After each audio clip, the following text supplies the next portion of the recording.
সদ্য প্রশাসক হিসাবে আজকেই আমি যোগদান করেছি। এখনো আমি অফিসে বসিনি।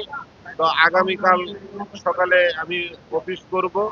তো আমি এই গাজীপুরবাসীকে বলতে চাই, এই রমজান উপলক্ষে আমাদের সবচাইতে বড় জিনিস হলো যে এই রমজানের পবিত্রতা রক্ষা করা। আমরা যেন সকলেই এই রমজানের পবিত্রতা রক্ষা করি। পাশাপাশি আমাদের সংযম হতে হবে সবকিছু থেকে।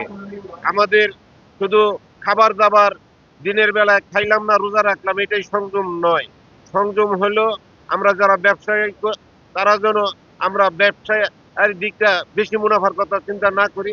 আমরা যেন আহ, কোনো ধরনের আহ, কারোর সাথে লেনদেনের যে বিষয়গুলো সেগুলো থেকে যেন আমরা বিরত থাকি।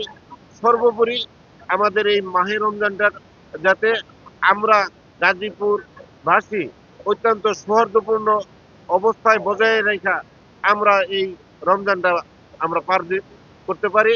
এবং আমার পক্ষ থেকে এবং আমার এই মহানগরের পক্ষ থেকে সিটি কর্পোরেশনের পক্ষ থেকে সকলকে আমি অগ্রিম এই শুভেচ্ছা জানাই।